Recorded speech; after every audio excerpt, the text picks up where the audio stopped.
नमः पार्वती पते, हर हर महादेव। ओम नमः शिवाय। मेरी प्यारी बहनों, प्रिय शिव भक्तों, आज हम आरंभ कर रहे हैं सावन के अंतिम चरण की वह दिव्य कथा, जो सिर्फ शिव भक्ति के प्रेम की नहीं, बल्कि जीवन की हर कठिन घड़ी के भरोसे और आस्था की परीक्षा की कहानी है। लेकिन प्रिय बहनों, प्रिय शिव भक्तों, आप सभी से हाथ जोड़कर विनती है, कृपया इस कथा को बीच में मत छोड़ना, क्योंकि अधूरी कथा अधूरी कृपा की तरह होती है। और यह कथा कोई साधारण वृत्त कथा नहीं, यह वह आत्मिक अनुभव है जो आपके जीवन में शिव की कृपा को सहजता से खींच सकता है। तो आइए सारा मन शिव चरणों में अर्पित करते हुए आरंभ करते हैं पूरे माह के पुण्य फल को देने वाली यह अनुपम रहस्यमयी कथा। इस पावन अनुपम चमत्कारी और प्रेम रस से भीगी कथा को सुनने के लिए पूरे ध्यान से मन लगाकर बैठ जाइए, नेत्रों को बंद कर लीजिए और भगवान शिव की कथा में खो जाइए। कथा कुछ इस प्रकार है। बारिश की नन्ही बूंदें तुलसी के पत्तों पर पड़ रही थी। मंदिर की घंटियों की मधुर ध्वनि हवा में घुल रही थी। एक कोमल सी स्त्री अपने आंगन में बैठकर बेल पत्रों की माला पिरो रही थी।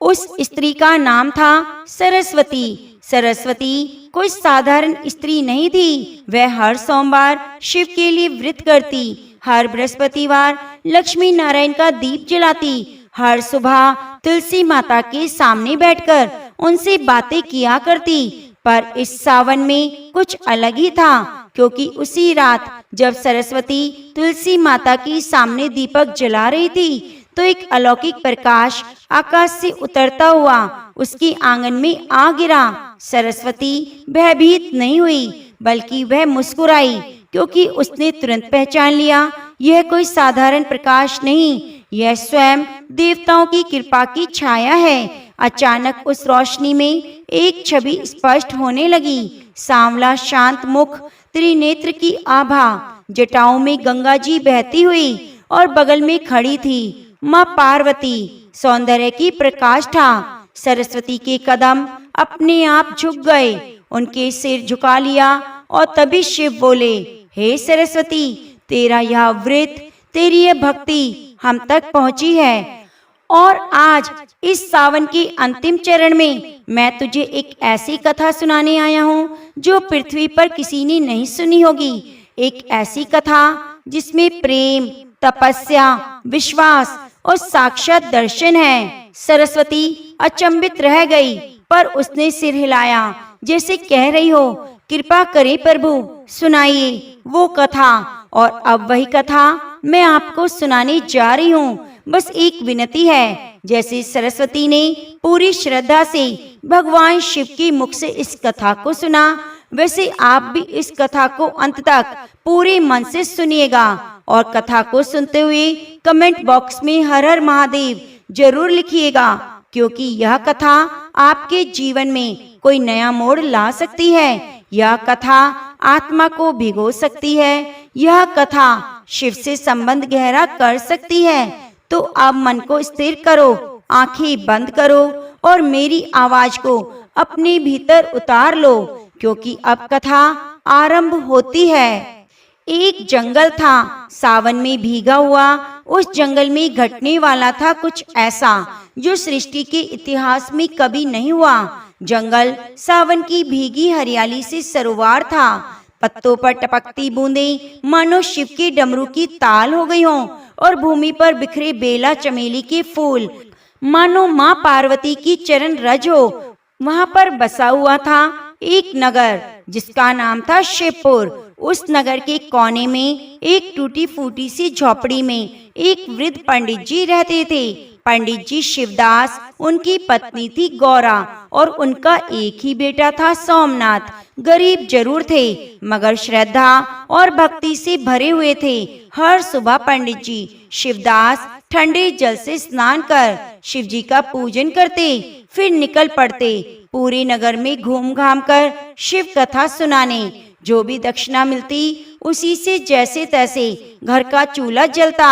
अपनी इस दरिद्रता भरी जिंदगी में भी पंडित शिवदास ने कभी शिकायत नहीं की। उनकी आस्था अडिग थी, जो भोलेनाथ देंगे वह सही है। लेकिन गौरा वो वर्षों से पूरे सावन माह का व्रत रखती आई थी, शिव जी की पूजा करती, बेल पत्र चढ़ाती, फिर भी उसका जीवन उसी गरीबी के अंधेरे में डूबा रहा। समय के साथ उसके भीतर एक सवाल गूंजने लगा, क्या मेरी भक्ति व्यर्थ है? और धीरे धीरे शिव जी के प्रति उसका रोष जन्म लेने लगा। दोपहर का समय था। पंडित शिवदास थके हारे कथा कहकर लौटे ही थे कि गौरा दरवाजे पर खड़ी मिली, आंखों में नमी, चेहरे पर चिंता। घर में अनाज का एक दाना तक नहीं, सुबह से चूल्हा भी ठंडा पड़ा था। गौरा ने अपनी भीगी आंखें ऊपर उठाई और पति से कहा, सुनिए जी, अब मुझसे नहीं रहा जाता। बरसों बीत गए पूजा पाठ व्रत सावन के करते हुए, फिर भी देखिए हमारी हालत आज वैसी की वैसी है। शिव जी ने हमें कभी नहीं सुना। गौरा की आंखों से आंसू बह निकले। उसने कांपते हुए हाथों से कोने में रखी भगवान शिव की मूर्ति की ओर इशारा किया। वह सीधे भोलेनाथ से सवाल कर रही थी, हे भोलेनाथ, मैंने हर सावन उपवास रखा, आपकी पूजा की, बेल पत्र चढ़ाए, फिर भी आपने कभी हमारी पुकार नहीं सुनी। हम आज भी खाली हाथ हैं, हमारे पास पेट भर अन्न तक नहीं। आखिर हमने ऐसा कौन सा पाप किया जो हमें जीवन भर दुख और गरीबी मिली? गौरा के शब्दों में जो पीड़ा थी वह पंडित शिवदास की आत्मा तक उतर गई।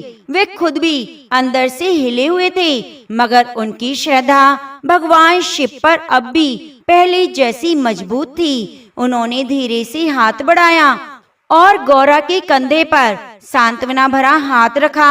फिर उन्होंने बेहद शांत लेकिन भरोसे से भरी आवाज में कहा, प्रिय, धैर्य रखो। भगवान शिव देर से जरूर सुनते हैं, मगर अंधेर कभी नहीं करते।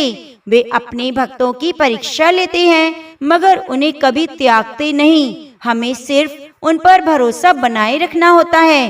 पति के शब्दों में बसी आस्था ने कुछ पल के लिए गौरा के आंसू थाम लिए। उसने अपनी पलकें पोंछ डाली। मन ही मन उसके भीतर की शिकायतें कुछ शांत होने लगी। उसे लगा शायद अभी हार मानना ठीक नहीं। दिन, हफ्ते, साल बीतते गए। सोमनाथ, जो कभी एक नन्हा बालक था, धीरे धीरे बड़ा हो गया, समझदार नवयुवक बन चुका था। घर में आज भी अभाव था, मगर पंडित शिवदास रोज सुबह नियम से स्नान करते, शिव जी की पूजा करते और नगर में कथा कहने निकल जाते। गौरा का मन अब भी दुखी रहता, पर उसने अपनी शिकायतों को भीतर दबा लिया था।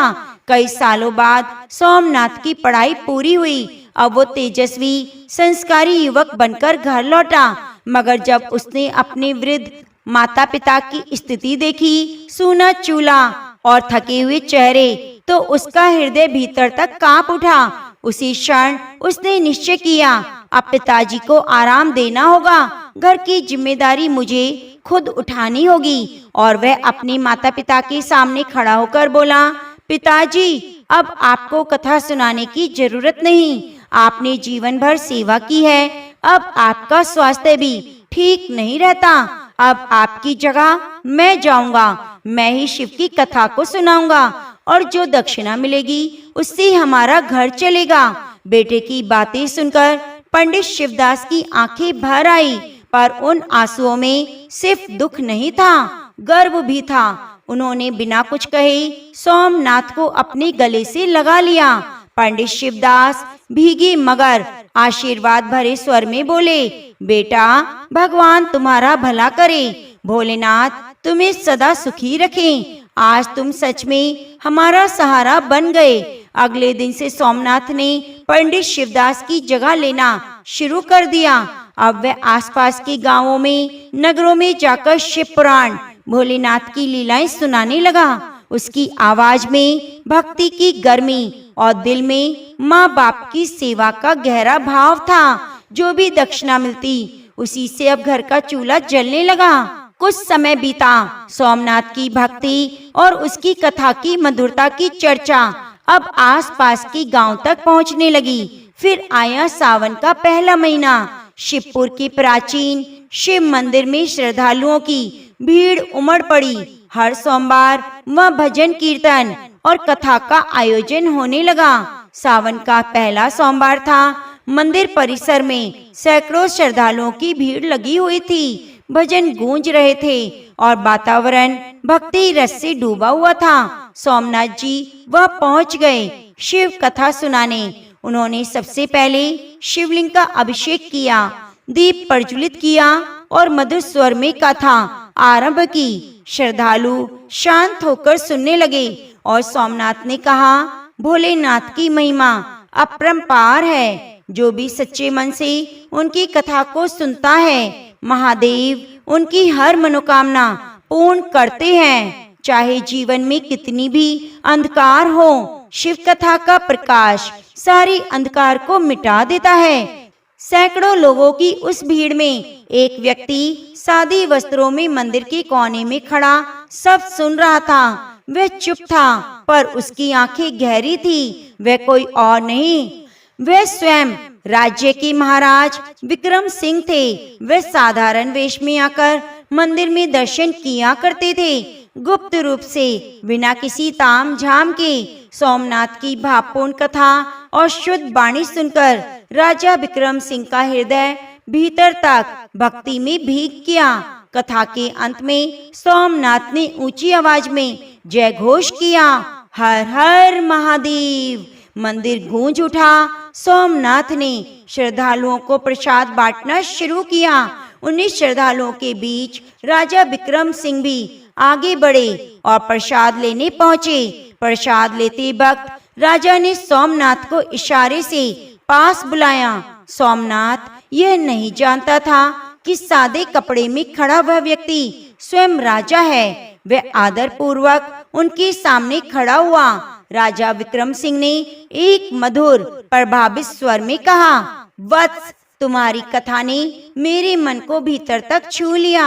तुम्हारी वाणी ने भक्ति की आग लगा दी। मैं तुमसे एक विनती करता हूँ। राजा विक्रम सिंह की बात सुनकर सोमनाथ चौंक गया और फिर नम्रता से सिर झुकाकर बोला, हे महाराज। राजा ने चारों ओर देखा, फिर पास आकर धीरे स्वर में परिचय दिया, वत्स, मैं इसी राज्य का राजा विक्रम सिंह हूँ। हर वर्ष गुप्त रूप से मंदिर आता हूँ भोलेनाथ के दर्शन करने। आज तुम्हारी कथा सुनकर मेरा मन बेहद प्रसन्न हो गया।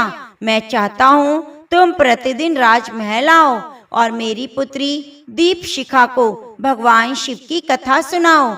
जो शिव भक्त है और तुम्हारी वाणी में जो श्रद्धा है, वह उसे अवश्य छू जाएगी। बदले में तुम्हें यथोचित दक्षिणा और सम्मान मिलेगा। क्या तुम यह सेवा स्वीकार करोगे? सोमनाथ के चेहरे पर आश्चर्य और आनंद साथ साथ उभरा। उसने हाथ जोड़कर कहा, महाराज, यह तो मेरा सौभाग्य होगा। मैं पूरी श्रद्धा से राजकुमारी को भोलेनाथ की कथा सुनाऊंगा। राजा विक्रम सिंह ने संतुष्टि भरी मुस्कान के साथ सोमनाथ के कंधे पर हाथ रखा और फिर वे शांति पूर्वक मंदिर में चले गए।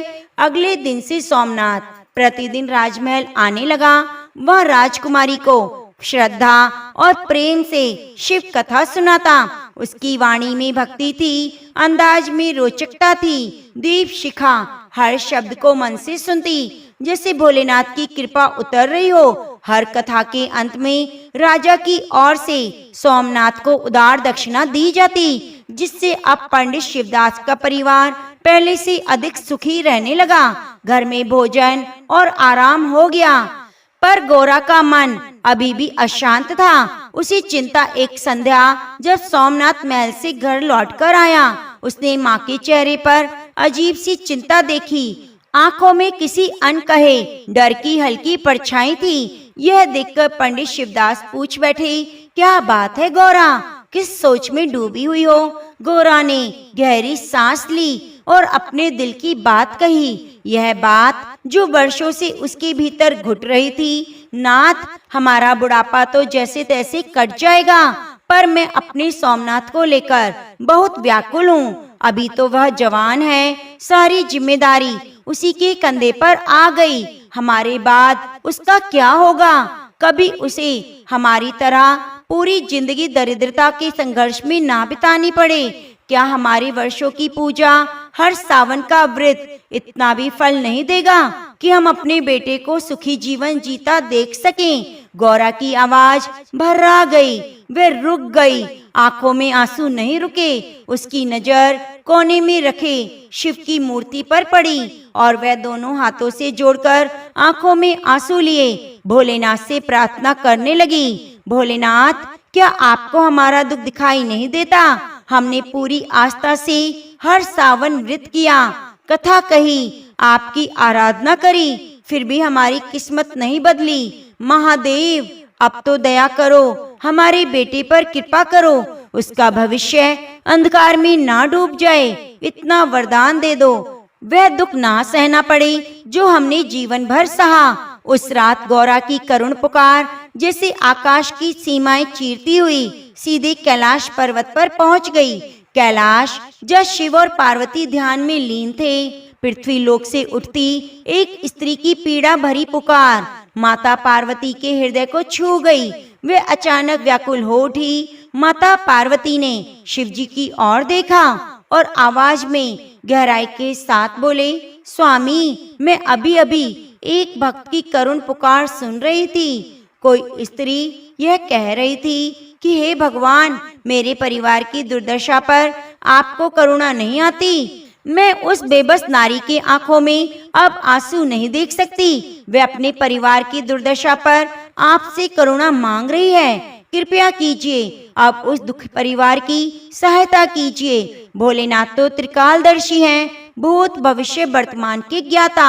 उन्होंने पल भर को नेत्र मूंदे गहराई से उस परिवार की दशा का ध्यान दिया, फिर धीरे से पार्वती की ओर देखा।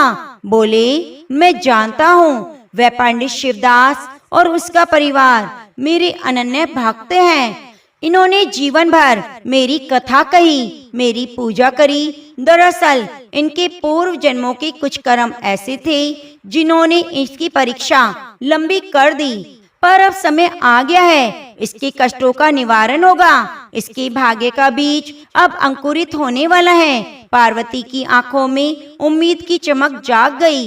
तुरंत कहा, प्राणनाथ, तो देर किस बात की? आइए हम तुरंत पृथ्वी लोक पर चलें। अब मैं और प्रतीक्षा नहीं कर सकती। शिव मंद मुस्कान और शांत स्वर में बोले, देवी, अवश्य आज अपने भक्तों की परीक्षा पूर्ण करते हैं और उन्हें उनका फल देते हैं। इतना कहते ही शिव और पार्वती ने मानव रूप धारण कर लिया। एक पल में ही वे साधु संतों के वेश में प्रकट हो गए। भोलेनाथ ने जटाधारी योगी का रूप धारण किया। सिर पर उलझी जटाएं, शरीर पर विभूति, गले में रुद्राक्ष की माला और हाथ में त्रिशूल और कमंडल। माता पार्वती बनी साध्वी सरल सन्यासिन के रूप में। माथे पर तिलक, हाथ में छोटा सा कमंडल। रात का आधा पहर बीत चुका था। पंडित शिवदास का परिवार झोपड़ी में विश्राम कर रहा था। उन्हें अब भी आभास नहीं था कि देव कृपा स्वयं उनके द्वार पर चली आ रही है। तभी झोपड़ी के बाहर से एक बुलंद पुकार सुनाई दी। एक गूंजता स्वर, मानो किसी तपस्वी संत की आवाज हो जो रात्रि में आश्रय मांग रहे हो। साधु बाहर आंगन में ऊंचे स्वर में बोले, अलख निरंजन, ओम नमः शिवाय। कोई है जो दो राहगीर सन्यासियों को रात्रि में आश्रय दे सके? झोपड़ी के बाहर गूंजती वो अजनबी पुकार पंडित शिवदास की नींद तोड़ गई। आंखें तुरंत खुली। उन्होंने चादर हटाई, बाहर आंगन की ओर दौड़ पड़े। आंगन में चांद की हल्की सी रोशनी में दो साधु संत खड़े थे। एक जटाधारी वृद्ध तपस्वी और साथ में एक त्यागमयी साध्वी। दोनों की मुद्रा में गंभीरता, शांति और मृदुल तेज झलक रहा था। पंडित शिवदास ने तुरंत दोनों हाथ जोड़ लिए और श्रद्धा से कहा, भगवान, इस गरीब के घर पधारने के लिए आपका हार्दिक स्वागत है। कहिए, मैं आपकी क्या सेवा कर सकता हूँ? वृद्ध साधु, जो कोई और नहीं स्वयं भगवान शिव और माँ पार्वती थे, धीरे से बोले, पुत्र, हम दूर देश से आए हैं, रात्रि हो गई है, क्या तुम्हारे यहाँ एक रात विश्राम का स्थान मिल सकता है? भोर होते ही हम आगे बढ़ जाएंगे। पंडित शिवदास ने एक क्षण के लिए अपने सूने घर पर नजर डाली। घर में भोजन नहीं था, लेकिन अतिथि को मना करने का प्रश्न भी नहीं उठता। उन्होंने तत्काल निर्णय लिया। सिर झुकाकर साधु साध्वी से आग्रह किया, हे महात्मन, मेरे घर धंधाने से हीन है, परंतु आपका आना मेरे लिए सौभाग्य है। कृपया भीतर पधारें। जो भी रूखा सूखा है हमारे भाग्य का प्रसाद समझकर स्वीकार करें। पंडित शिवदास ने दोनों अतिथियों को आदर पूर्वक भीतर बिठाया। आवाज सुनकर गौरा और सोमनाथ भी जाग गए और आंगन में आ गए। दोनों ने साधु युगल को प्रणाम किया। आंखों में आदर, मन में विश्वास। साधु बने भोलेनाथ ने देखा घर पर अन्न का अभाव है, पर चेहरे पर अतिथि के लिए समर्पण और श्रद्धा की ज्योति है। उसका हृदय द्रवित हो गया। मन ही मन निश्चय किया, अब इस भक्त परिवार की पूरी परीक्षा हुई। अब इन पर कृपा का समय आ गया। पुत्र, हम अपने साथ यह पात्र लाए हैं। यह लो पात्र। अपने कमंडल से एक चमकता हुआ पीतल का पात्र वे निकालते हैं और कहते हैं, अपनी पत्नी से कहो इसमें भोजन बनाए। जो कुछ भी बनेगा वह कभी खत्म नहीं होगा, सभी तृप्त हो जाएंगे। पंडित शिवदास हैरानी में डूब गए। उन्होंने वह दिव्य पात्र दोनों हाथों से उठाया और फिर गौरा की ओर देखा। गौरा तुरंत रसोई में चली गई। उसने जो थोड़ा बहुत अनाज बचा था उसी पात्र में पकाने लगी। इधर पंडित शिवदास ने आंगन में चूल्हा जलाया। सोमनाथ को कुएं से पानी लाने को भेजा। कुछ ही देर में रसोई की एक अद्भुत खुशबू आने लगी। गौरा ने आंगन से आवाज दी, आ जाइए, भोजन तैयार है। कम अन्न से बना भोजन भरपूर है। सबने भरपेट खाया। साधु साध्वी, पंडित, गौरा और सोमनाथ। फिर भी पात्र में भोजन बचा रहा। वे चमत्कार देख लिया।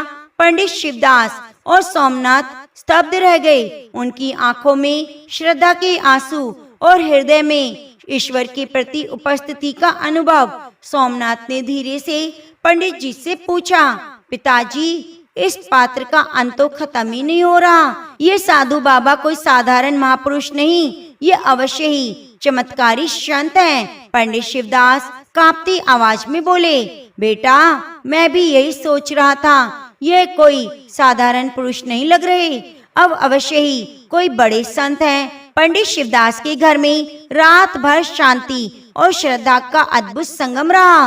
कोने में साधु साध्वी बने भोलेनाथ और पार्वती अपने भक्तों की धीमी फुसफुसाहट सुनकर मुस्कुरा रही थी। उनकी आंखों में लगता था जैसे कोई माँ बाप अपने बच्चों की श्रद्धा देखकर मन ही मन आशीर्वाद देते हैं। अब सूरज की पहली किरणें जमीन पर पड़ रही थी। सोमनाथ महल जाने को तैयार हुआ। तभी आंगन में उसका सामना हुआ मृत साधु से, जो स्वयं भगवान शिव थे। साधु स्नेह पूर्वक स्वर में बोले, पुत्र सोमनाथ, इतनी सुबह कहाँ जा रहे हो? सोमनाथ श्रद्धा से सिर झुकाकर कहता है, मुनिवर, राजमहल जा रहा हूँ। राजकुमारी को नित्य शिव कथा सुनाने का कार्य करता हूँ। महाराज की आज्ञा है। साधु मुस्कान के साथ कहते हैं, बहुत प्रशंसनीय कार्य कर रहे हो पुत्र तुम, लेकिन अगर एक छोटी सी बात मेरी मानो। सोमनाथ हैरानी और श्रद्धा से कहता है, आज्ञा करे स्वामी। साधु रहस्य भरे स्वर में कहते हैं, जब कथा समाप्त हो जाए तो राजकुमारी से पूछना, वह इतनी श्रद्धा और रुचि से कथा क्यों सुनती है। क्या कोई ऐसी मनोकामना है जो उसे रोज मंदिर महल में खींच लाती है। सोमनाथ कुछ पल के लिए चुप रहा। मन में जिज्ञासा तो जागी। उसने प्रश्न के लिए सिर झुकाया। सोमनाथ संयमित स्वर में कहता है, जो आज्ञा मुनिवर, मैं अवश्य पूछूंगा। सोमनाथ अपने रोज क्रम में महल में पहुंच गया।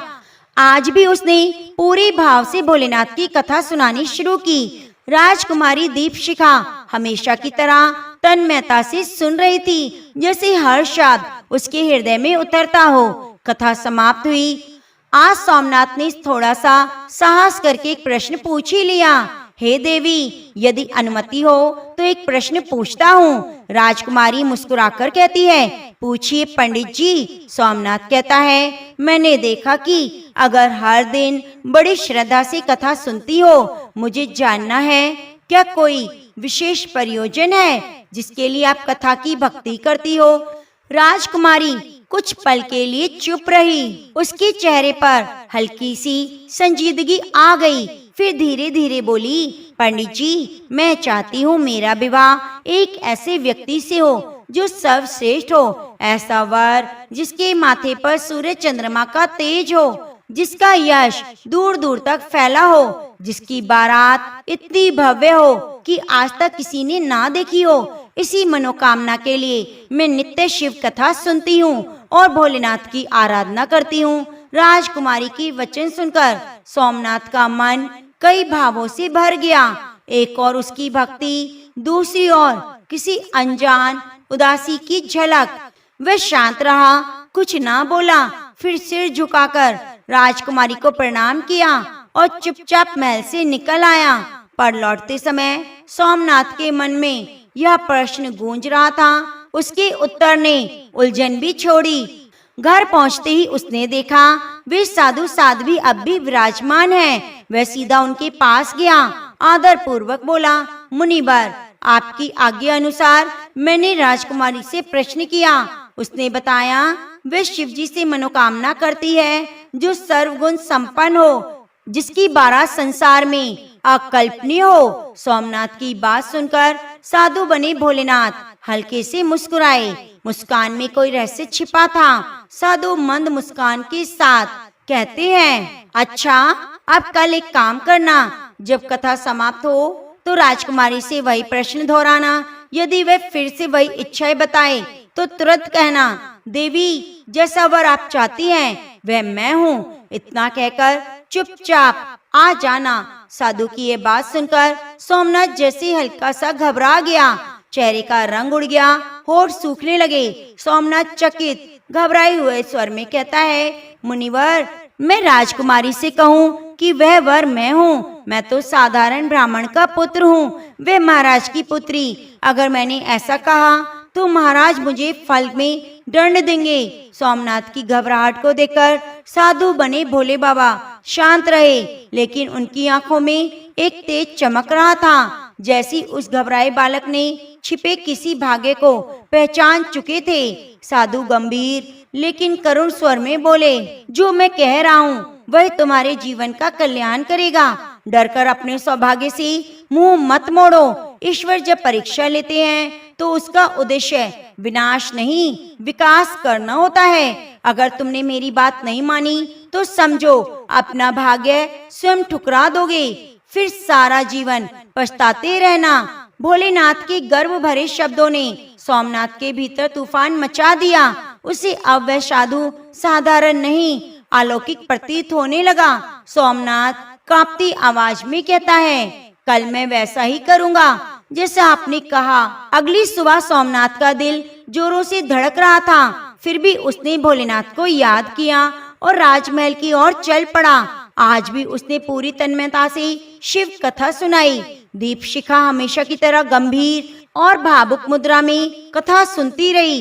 कथा पूरी हुई। राजकुमारी मुस्कुराकर कहती है, धन्यवाद पंडित जी, आज की कथा तो अद्भुत थी। यही वह क्षण था जिसकी प्रतीक्षा भोलेनाथ कर रहे थे। सोमनाथ ने भीतर की घबराहट को दबाया और मन ही मन भगवान का नाम लिया और धीरे से वह प्रश्न दोहराया। सोमनाथ विनम्र लेकिन सावधान स्वर में कहता है, हे देवी, कल आपने अपनी मनोकामना के बारे में जो कहा, क्या आज भी आप उसे चाहती हैं? राजकुमारी निश्चय भरे स्वर में कहती है, हाँ पंडित जी, मेरा तो यही विश्वास है कि भोलेनाथ मुझे एक अद्वितीय वर प्रदान करेंगे। बस यही वह पल था। सोमनाथ ने घबराहट से साहस समेटा और फिर साफ स्पष्ट स्वर में जोर से बोले, राजकुमारी दीपशिखा, जैसा वर आप चाहती हैं वैसा ही मैं हूँ। पूरे महल में सन्नाटा भर गए। दीपशिखा के चेहरे का रंग उड़ गया।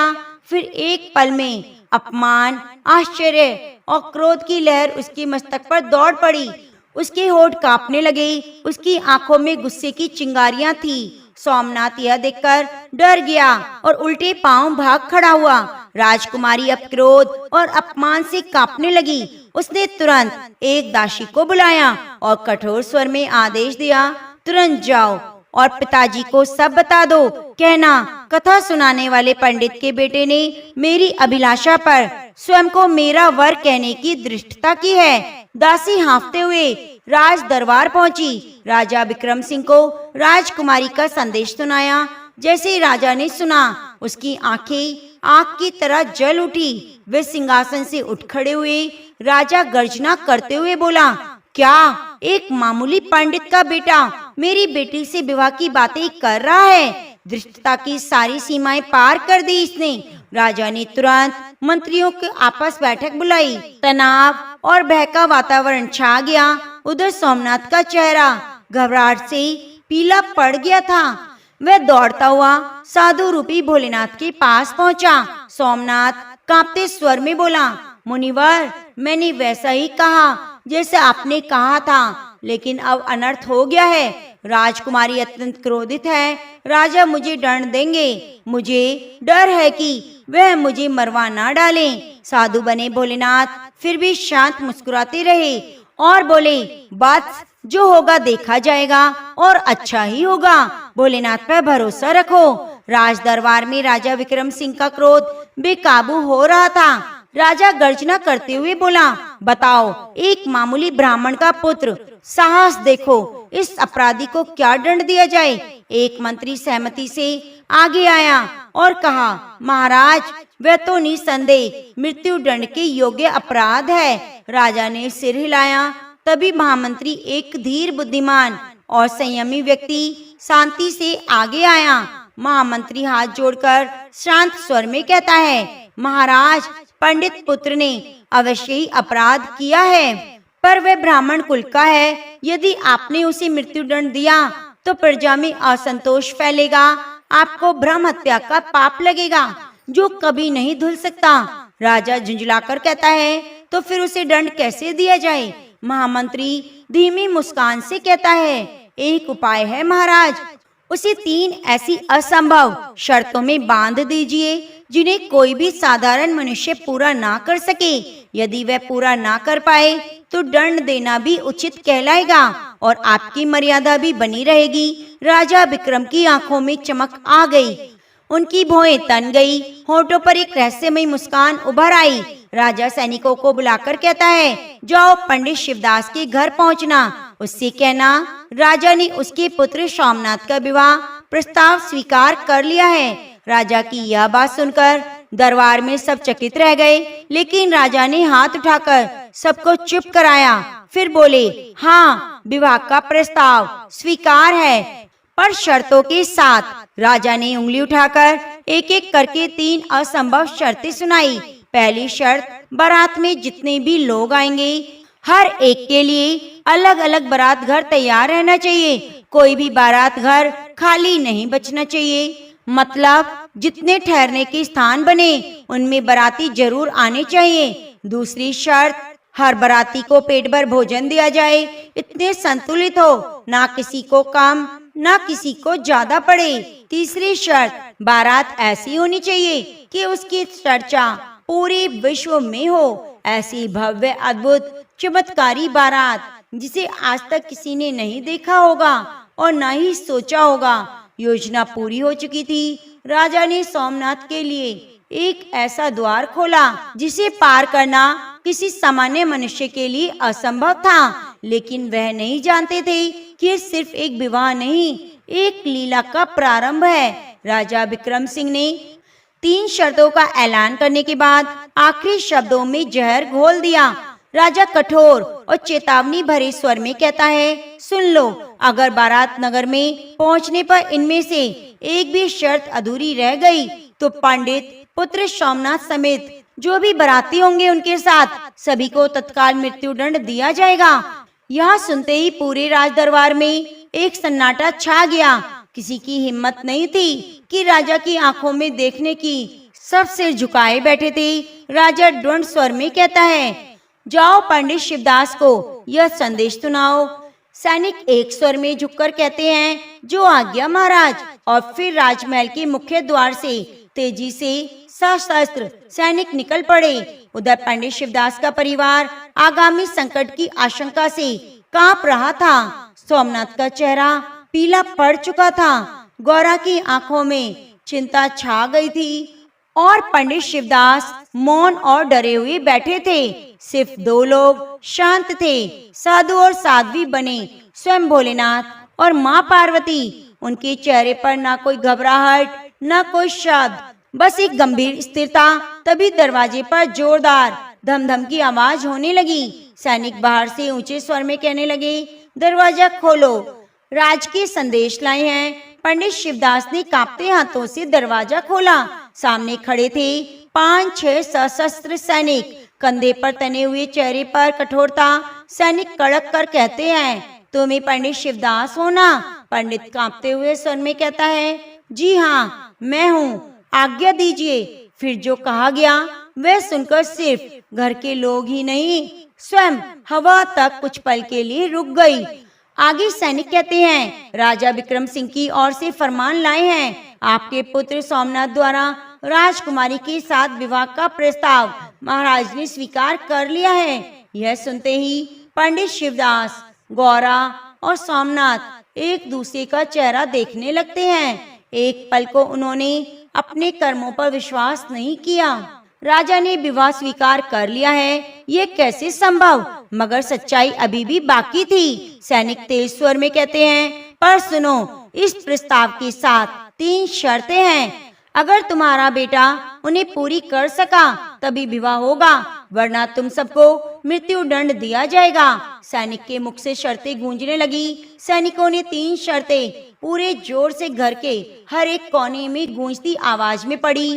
पहली शर्त, बारात में जितने मेहमान आए उतने के लिए बारात घर होना चाहिए, एक भी स्थान खाली नहीं जाना चाहिए। दूसरी शर्त, हर बाराती को पेट भर भोजन मिले, कोई भूखा ना रहे, हर एक दाना बचाकर फेंका ना जाए। बारात ऐसी होनी चाहिए कि पूरे नगर में उसकी चर्चा हो, आज तक किसी ने वैसी ना देखी हो। घर में सन्नाटा छा गया, किसी के मुख से एक शब्द भी नहीं निकला। पर सैनिक अभी रुके नहीं थे। सैनिक कठोर स्वर में कहते हैं, सुन लो, अगर बारात पहुंचने में इनमें से एक भी शर्त टूटी तो राजा के आदेश से दूल्हा समेत बारात मौत के द्वार उतर जाएगी। सैनिक अंत में तीनों शर्तों को एक कागज पर लिखे। फरमान के साथ राजा की मोहर लगी प्रति पंडित शिवदास के हाथों में थमा दी। फिर उसने ठंडी आंखों से सीधे पंडित की आंखों में घूरकर पूछा। सैनिक रूखे और आदेशात्मक स्वर में पूछा गया, समझ गए ना? आप बताओ, हमारी शर्त कबूल है या नहीं? पंडित शिवदास के पैरों तले जमीन खिसक गई, जुबान सूख गई, माथे पर पसीना आ गया। सोमनाथ का हाल उससे भी बुरा था। वो किसी दीवार का सहारा लेकर खड़ा था। गौरा की आंखें भय और अविश्वास से फटी रह गई। तभी साधु वेशधारी भोलेनाथ ने हल्की मुस्कान के साथ सिर हिलाया, मानो कि कह रहे हो, हाँ कह दो, मैं हूँ ना। पंडित शिवदास ने एक गहरी सांस ली, अपने डर को भीतर दबाया और सीधे सैनिक की ओर देखा। पंडित कहता है, सैनिक राजा को कह दीजिएगा पंडित शिवदास ने तीनों शर्तें स्वीकार कर ली हैं। नियत तिथि पर बारात लेकर राजमहल में अवश्य आएंगे। सैनिक एक पल चौंक गए। उसे उम्मीद नहीं थी कि निर्धन ब्राह्मण इतना बड़ा उत्तर देगा। सैनिक हल्की हंसी से चुटकी लेकर कहते हैं, बहुत बढ़िया, पर याद रखना, एक भी शर्त टूटी तो अंजाम क्या होगा सुन लिया होगा। महाराज को तुम्हारा जवाब दे देंगे। विवाह की तारीख और समय भी भेज दिया जाएगा। तैयारी कर लो। फिर सैनिक घोड़ों पर सवार होकर धूल उड़ाते हुए निकल पड़े। सैनिक के जाते ही पंडित शिवदास के आंगन में गहरा सन्नाटा पसर गया। गौरा तो जैसे हिम्मत हार गई थी, वही जमीन पर धड़म से गिर बैठी। सोमनाथ माथे पर हाथ रखकर खड़ा था। गौरा फूट फूट कर रोती हुई, हाय महादेव, ये क्या हो गया? कहां से घोर दुर्भाग्य टपक पड़ा। यह हमारा सोमनाथ। पंडित शिवदास गहरी सांसों में डूब गए। भले ही उन्होंने राजा को उत्तर दे दिया था, पर अंदर से टूट चुके थे। तभी साधु बने शिव आगे बढ़े। अद्भुत शांति भरे स्वर में, भोले बाबा का नाम लो, निर्भय रहोगे। जब भगवान साथ होते हैं तो डरने की क्या आवश्यकता। सोमनाथ हाथ मलते हुए टूटी आवाज में बोला, मुनिवर, हम ये शर्त कैसे पूरी करेंगे? ना साधन है, ना बाराती। मैंने तो हाँ कह दी। साधु मुस्कुराकर कहते हैं, बस जिसने यह संकट आने दिया है वही उसका समाधान करेगा। हिम्मत मत हारो, बाकी की चिंता मुझ पर छोड़ दो। शब्दों में एक जादू था। पंडित गौरा और सोमनाथ के व्याकुल हृदय में एक नई आशा की किरण जागी। तीनों ने भोलेनाथ का नाम लेकर सिर झुका दिया। उधर राजा विक्रम सिंह भी शांत नहीं बैठे। विवाह की तिथि निश्चित होते ही उन्होंने अपने पूरे नगर में व्यापक तैयारियां शुरू करवा दी। मोहल्ले के भव्य बारात घर बनवाए गए। भोजन के लिए ढेरों अनाज, मसाले और घी मंगवाए गए। सब तैयारियां की गई कि अगर बाराती कम निकले तो भोजन जरूर बचेगा और शर्त टूट जाएगी। राधा स्वयं में कुटिल हंसी से कहता है, आप देखता हूँ वो गरीब पंडित इन शर्तों को कैसे निभाता है। इतने लोग लाना बस की बात नहीं, तब जाकर दंड देने का अधिकार भी मेरा ही होगा। इधर सोमनाथ दिन रात बारातियों की तलाश में जुटा था। वो हर जान पहचान, हर रिश्तेदार से मिलकर गुहार लगाता, मेरी बारात में चलिए, कृपा होगी। लेकिन शर्तें सुनकर हर कोई पीछे हट जाता। पहला व्यक्ति हाथ जोड़कर कहता, क्षमा करना भाई, मुझे अपनी जान प्यारी है। दूसरा व्यक्ति डरते हुए कहता है, भला हम जानबूझकर मौत के घाट क्यों उतरें? तुम्हारा तो अंत समय लगता है। धीरे धीरे सोमनाथ के प्रयास निष्फल होने लगे। लोग उसे पागल समझने लगे। फिर आ गया वो दिन जब शाम को बारात नगर की ओर निकलनी थी। सूरज निकलते ही घर में हलचल शुरू हो गई, लेकिन चिंता की गहरी परत चारों ओर थी। सोमनाथ दूल्हे की पोशाक पहनने लगा, मगर आंखों में उदासी की छाया थी। वह शिवजी की मूर्ति के आगे दीपक जलाकर बैठ गया। सोमनाथ मन ही मन आंखें मूंद कर कहता है, महादेव, आपकी कथा सुनाई, आपको पुकारा। आज जीवन की डोर आपके हाथ है और जो भी होगा उसकी लीला समझकर स्वीकार करूंगा। उसी क्षण साधु वेशधारी शिव और पार्वती आ पहुँचे। साधु कहते हैं, अरे पुत्र, आज तुम्हारा विवाह है और तुम उदास बैठे हो। सोमनाथ हल्की मुस्कान के साथ कहता है, मुनिवर, जो भाग्य में लिखा है उसे कौन टाल सकता है। शिव ने प्रसन्न होकर आशीर्वाद दे दिया। साधु कहते हैं, बस जान लो, आज तुम्हारे साथ स्वयं भगवान शिव बाराती बनकर जाएंगे। आप देखते जाओ क्या होता है। उधर दोपहर तक पंडित शिवदास के घर में बारात को निकलना था। अचानक लोगों ने देखा, पंडित के छोटे से आंगन के पास लंबी कतारें लगनी शुरू हो गई। देखते ही देखते अनगिनत स्त्री पुरुष वहां एकत्रित होने लगे, जैसे कोई विशाल मेला उमड़ आया हो। कोई ढोल बजाने लगा, कोई नगाड़े, कोई लोग बाजे सहनाई लेकर आ गए। रंग बिरंगे कपड़ों में हजारों लोग नाचते गाते पंडित जी के द्वार पर बाहर आकर जुट गए। गौरा हैरान होकर पंडित जी से कहती है, नाथ, ये सब लोग कौन हैं? हमने तो किसी को न्योता नहीं भेजा।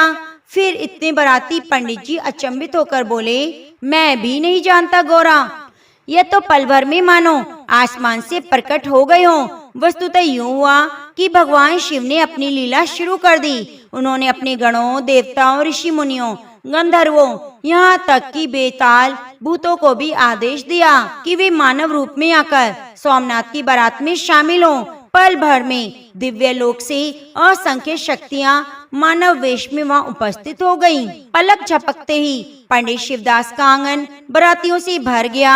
इतनी भीड़ संभालना मुश्किल हो रहा था, फिर भी कोई मस्ती में झूम रहा था।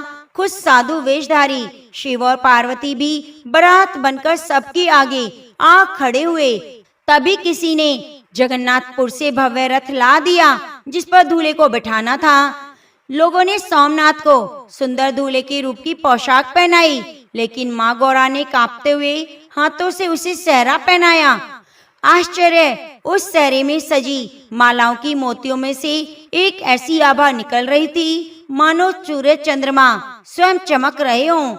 पंडित जी भीगे नैनों से हाथ जोड़कर आसमान की ओर देखते हुए कहते हैं, हे महादेव, आपकी कृपा अपार है। मेरे बेटे को आपने राजकुमार बना दिया। फिर बैंड बाजे की ऊंची धुनों के बीच राजकुमार खुशी खुशी पंडित जी के घर से निकल पड़े। दूल्हे सोमनाथ को अलौकिक रथ पर बिठाया गया और बाराती नाचते गाते उसके आगे पीछे चलने लगे।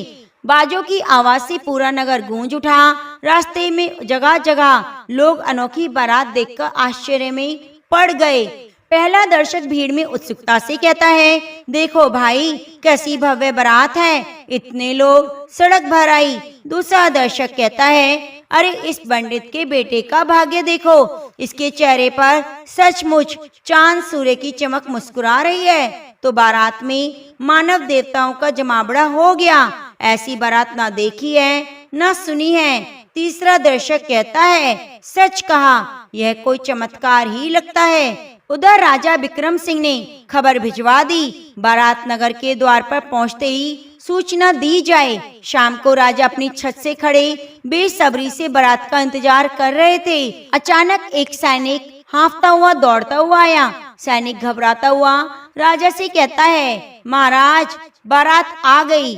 फिर राजा कहते हैं, चिल्ला क्यों रहे हो? इतनी भीड़ में क्या बारातियों के ठहरने का प्रबंध कम पड़ गया है? सैनिक हकलाते हुए कहता है, महाराज, बारातियों की संख्या इतनी अधिक है कि आपने जितने बारात घर सजवाए थे वे सब पूरे भर चुके हैं। आपने जो आंतरिक तंबू लगाए थे वे भी ठठाठस भरे हुए हैं। फिर भी सैकड़ों बाराती खुले में खड़े हैं क्योंकि जगह कम पड़ गई। राजा हैरान हो गया, क्या इतनी बारात? यह कैसे संभव है? कल तक तो पंडित जी के साथ कोई आने को तैयार नहीं था। फिर ये लोग कौन हैं? मुझे चलकर देखना होगा। राजा विक्रम सिंह ने आवेश में आकर तुरंत घोड़े पर सवार हुए। राजमहल से निकले नगर के द्वार निकट पहुँचे। उन्होंने देखा, सचमुच अपार जन समूह बारात के रूप में चला आ रहा है। गाजे बाजे बज रहे हैं, स्त्री पुरुष उत्साह मना रहे हैं। राजा ने अपनी आंखों से देखा, हक्के बक्के रह गए। ऐसे विशाल भव्य बारात उन्होंने अपने सपने में नहीं देखी थी। चारों ओर सिर्फ सिर ही से नजर आ रहे थे। इतने में राजा की निगाह उस साधु पर पड़ी जो सबसे आगे चले आ रहा था। उसे पहचानने में क्षण लगा। फिर याद आया कि यही साधु एक दिन मंदिर में कथा के समय थे। राजा उसी के पास गए। राजा साधु से चकित स्वर में कहता है, महात्मन, ये कैसी विचित्र बारात है, इतने लोग, यह सब बाराती आपके? मेरा मतलब है कि पंडित परिवार के जान पहचान वाले हैं क्या? साधु बने शिव ने मंद हंसी के साथ कुछ कहने ही वाले थे कि तभी दो बच्चों के रोने की आवाज ने सबका ध्यान खींच लिया। पहला बच्चा रोते हुए कहता है, मुझे भूख लगी है, खाना दो। दूसरा बच्चा तेज रोते हुए कहता है, हमें भूख लगी है, भोजन भोजन। राजा ने मुड़कर देखा। बारात में शामिल दो छोटे बच्चे जमीन पर बैठकर रो रहे थे और भूख भूख चिल्ला रहे थे। राजा चौंक गया। राजा साधु से कहता है, यह बच्चे कौन हैं? यह इतना क्यों रो रहे हैं? साधु सहज भाव से कहते हैं, राजन, यह बच्चे इस बारात के साथ आए हैं। अभी जो भोजन पंडाल में बना था इन्होंने सारा खा लिया, फिर भी इनका पेट नहीं भरा। अब ये भूख से बिलख रहे हैं। इतने में राजा के कुछ सैनिक भागे भागे पास आए और सूचना देने लगे। एक सैनिक घबराकर कहता है, महाराज, इन दोनों बालकों ने भोजन करने वाले पंडाल में बैठकर सारा भोजन समाप्त कर दिया और फिर भी जोर जोर से चिल्ला रहे हैं, उन्हें भूख लगी है। यह सुनकर राजा स्तब्ध रह गए। क्या सारा भोजन खत्म हो गया? बच्चे भी भूखे हैं। राजा विक्रम सिंह का चेहरा सन्न रह गया। फिर दूसरी शर्त याद आई, भोजन कम भी ना हो और बच्चे भी ना। लेकिन यहाँ तो भोजन कम पड़ गया। इसका अर्थ था उसकी शर्त टूट चुकी थी। राजा की आंखों के आगे अंधेरा छाने लगा। यदि शर्त टूटी तो वचन के अनुसार पूरी बारात को मृत्यु दंड देना होगा, जिसमें उनकी पुत्री भी शामिल होगी। यह तो अपने सपने में भी नहीं सोच सकते थे राजा घबराकर साधु के चरणों में गिरते हुए कहते हैं, हे महात्मन, मुझसे भूल हो गई। मेरे अहंकार के आगे कठोर शर्तें रखी। आज मेरी लाज आपके हाथ में है। इन मासूम बच्चों पर दया कीजिए, मेरी इज्जत बचा लीजिए। साधु रूपी शिव ने राजा को उठने के लिए कहा और स्नेह पूर्वक स्वर में बोले, राजा चिंता मत करो, सब कुशलता पूर्वक हो जाएगा। तुम अभी अपने महल में लौटो और बारात का आदर सत्कार करो, विवाह की तैयारियां पूरी करो, बाकी सब भोलेनाथ संभाल लेंगे। राजा विक्रम सिंह ने श्रद्धा से उन साधु महात्मा को प्रणाम किया और तुरंत महल की ओर वापस चल पड़े। उन्होंने रास्ते भर प्राणियों को आदेश भेजा कि पूरे नगर को सजा दिया जाए, द्वार पर भव्य स्वागत की तैयारियां हो। स्वयं राजा ने महल पहुंचते ही राजकुमारी को स्वर्ण चरित्र वस्त्र आभूषण पहना दिए और बड़े प्रेम से समझाया, अब जो वर आया है वह स्वयं भगवान की देन है, ऐसा समझो। उधर बारात नगर में पहुंच चुकी थी। हर तरफ खुशी की लहर थी। जो लोग पहले सोच रहे थे कि पंडित का परिवार घोर संकट में है, अब हैरान से सब चमत्कार देख रहे थे।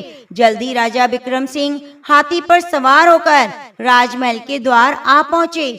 पारंपरिक तरीके से बारात का स्वागत किया।